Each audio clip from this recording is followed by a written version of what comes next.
The parking lot behind Golden Dragon Restaurant in San Francisco's Chinatown is empty, except for 3 cars and 7 men. It's 11:47 p.m. on October 18, 1964. The air smells like rain and restaurant grease. Bruce Lee is walking to his Cara beat-up 1957 Ford after teaching a late-night private lesson. He's 23 years old, carrying a gym bag with training equipment, thinking about the technique he just taught, completely unaware that the next 4 minutes will generate a police report that gets studied in martial arts schools and law enforcement academies for the next 60 years. But we're getting ahead of ourselves.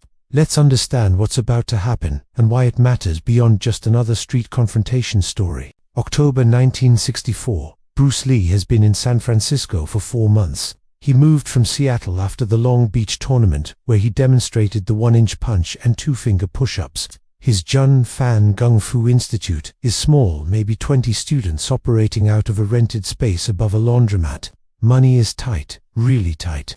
Bruce teaches private lessons to supplement income. Tonight's lesson ended at 11:30 p.m. He's tired, hungry, ready to go home to Linda. The 7 men waiting in that parking lot aren't there by accident. They've been planning this for 3 days. Here's the context. Chinatown in 1964 operates under unofficial rules. Protection money, territory, respect hierarchies that have nothing to do with law and everything to do with power. Most Chinese business owners pay tribute to local organizations, not quite gangs in the organized crime sense, but groups that maintain order through intimidation and occasional violence. Bruce Lee doesn't pay, hasn't paid since he arrived, won't pay. He's made this clear to multiple collectors who've approached him. His reasoning is simple. I'm not running a business that profits from this community. I'm teaching martial arts. Nobody gets protection money from me. This stance is either incredibly brave or incredibly stupid, depending on your perspective.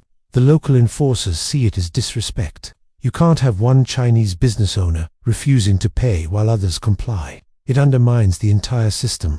Bruce becomes a problem that needs solving. The 7 men in the parking lot represent that solution. They're not there to kill Bruce. That would attract too much attention.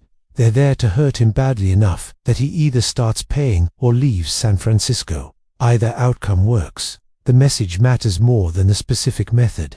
Their plan is simple. Surround him when he reaches his car, demand money, and when he refuses, beat him unconscious. 7-on-1. He's a martial arts instructor, sure, but he's 135 pounds. They've got numbers, they've got surprise, and 3 of them are carrying weapons to knives, 1 baseball bat. What they don't have is any real understanding of who Bruce Lee actually is.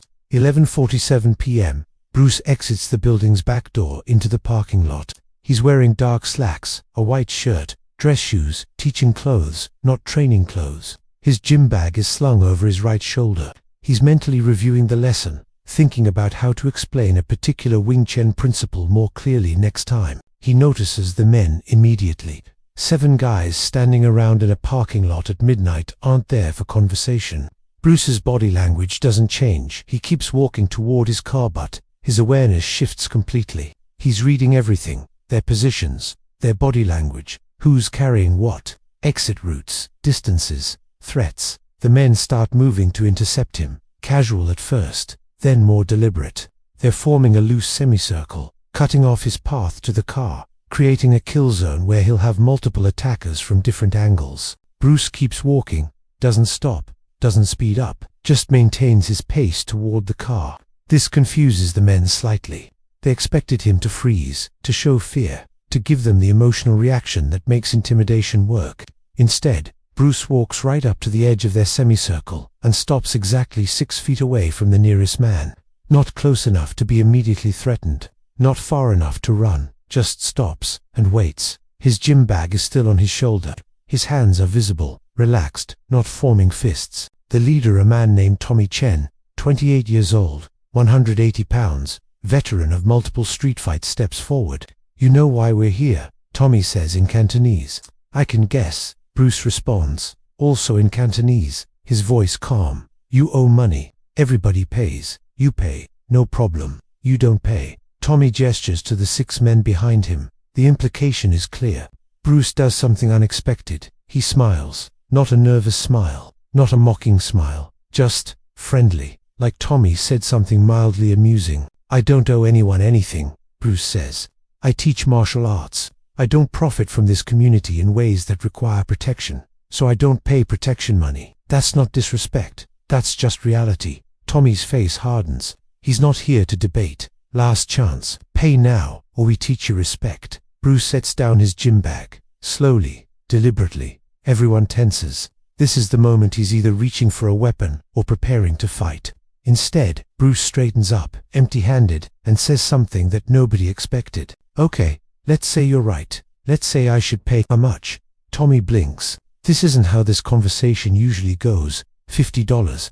Every month. $50, Bruce repeats, as if considering it. And if I pay tonight, we're done. No more trouble. That's right. 50 now. 50 every month. No trouble. Bruce nods slowly, reaches into his pocket. Every man tenses again. But Bruce just pulls out his wallet, opens it, looks inside, then looks up at Tommy with an apologetic expression. I've got $17, Bruce says.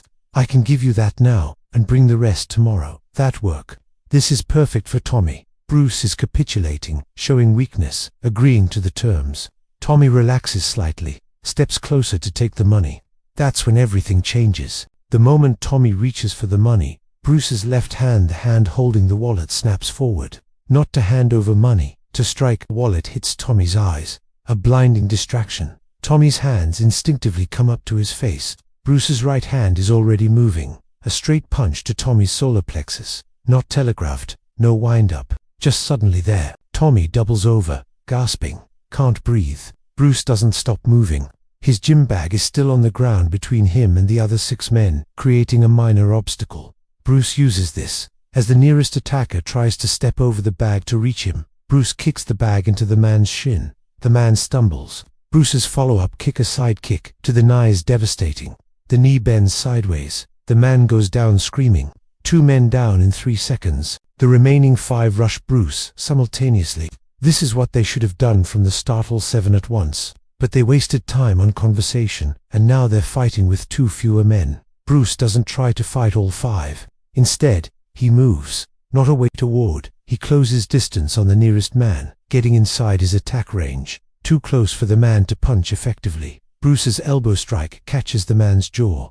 The man drops. 3 down. Someone grabs Bruce from behind, a bear hug, pinning his arms. This is dangerous. Bruce can't strike with his arms trapped, but his legs are free. He stomps backward onto the grabber's instep. Bones crack. The grip loosens. Bruce drives his head backward, a headbutt that catches the grabber's nose. The man releases completely. Bruce spins and delivers a straight punch to the man's throat. The man collapses, choking. 4 down. The remaining 3 have weapons now. 1 baseball bat, 2 knives. They're more cautious, spread out, trying to attack from different angles simultaneously. Bruce retreats toward his car.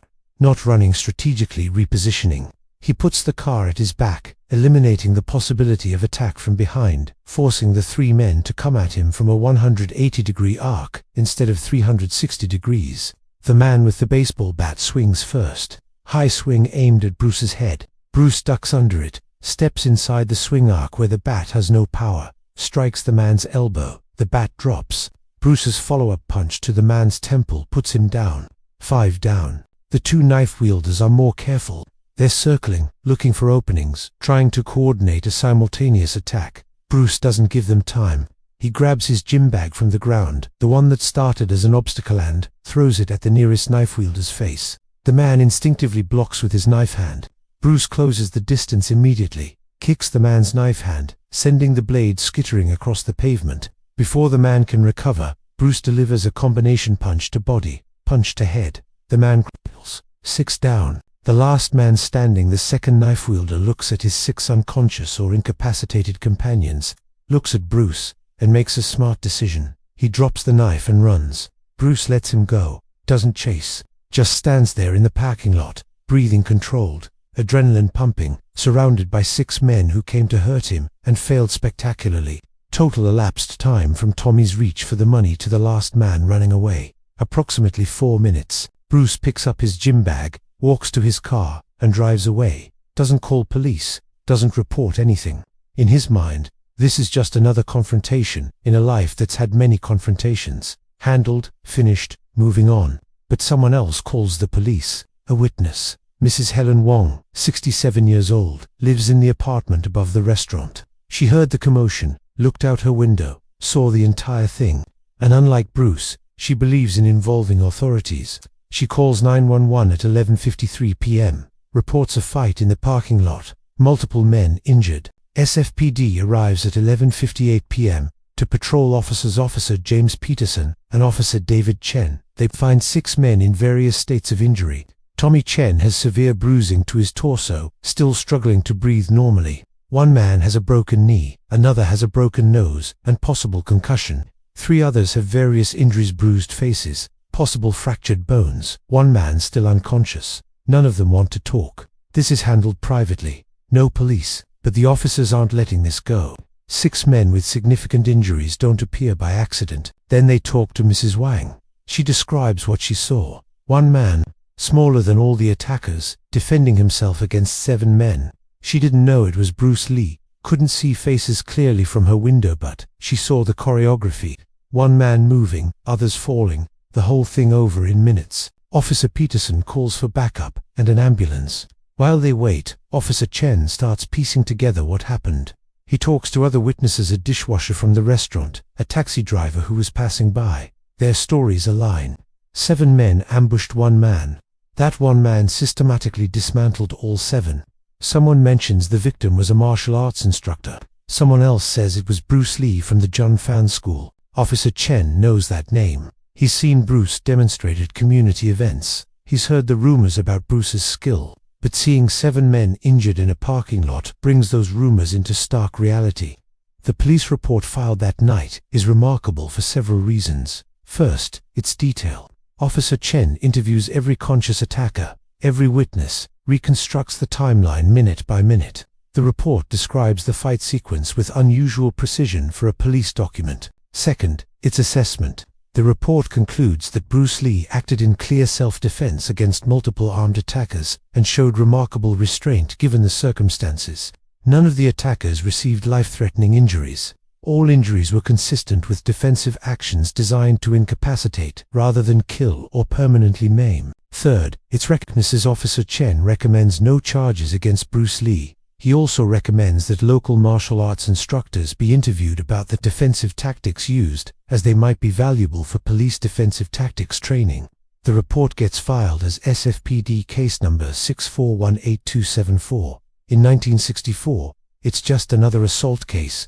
Nobody realizes its significance, but word spreads. Within the Chinese community, the story becomes legend. 7 men attacked Bruce Lee. All 7 went to the hospital. Bruce walked away without a scratch. The details get embellished with each retelling, but the core truth remains. Bruce Lee defended himself against 7 attackers and won decisively. The martial arts community takes notice. Instructors obtain copies of the police report, study the sequence described, debate the techniques. The report becomes teaching material.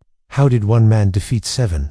Not through superior size or strength, through positioning, timing, awareness, and efficient technique. Law enforcement eventually discovers the report's value to. In the 1970s, police academies start using it as a case study in defensive tactics. The principle becomes clear: you don't need to be bigger or stronger than multiple attackers. You need to control positioning, attack decisively, and neutralize threats sequentially, rather than trying to fight everyone simultaneously. The report influences police training curricula. Elements of what Bruce did: positioning to limit attack angles, aggressive defense, targeting vital points for immediate incapacitation, becomes standard teaching. Years later, martial arts historians analyze the report and realize it provides documentation of Bruce Lee's real-world fighting ability. Not choreographed movie fights, not demonstration performances, real self-defense against multiple armed attackers. The report is evidence that Bruce's philosophy worked in actual violence. In 1992, a martial arts researcher named Robert C. Chu publishes an analysis of the police report, breaking down each described action, identifying the Wing Chun and modified Wing Chun techniques Bruce used. Cliff's analysis becomes required reading in many martial arts schools. The report also influences legal discussions about self-defense. It's cited in legal textbooks as an example of proportional response. Bruce used enough force to stop threats but didn't escalate to lethal violence when lesser force sufficed. Bruce himself never publicly discussed the parking lot incident. In private, he mentioned it to close students as a teaching example. Dan Inosanto recalls Bruce saying, "People think multiple attackers mean you're finished. But if you control position and stay aggressive, you turn it into a series of one-on-one encounters. 7 opponents don't attack as one organism. They're 7 individuals who hesitate, who wait for someone else to go first, who get in each other's way. Use that." Linda Lee Cadwell confirmed the incident occurred, but noted Bruce's reluctance to discuss it. He didn't see it as a victory or something to brag about. He saw it as a situation he failed to avoid. In his mind, the real failure was being in that parking lot at midnight alone. Everything after that was just dealing with the consequence of poor awareness. The parking lot encounter affected Bruce's teaching.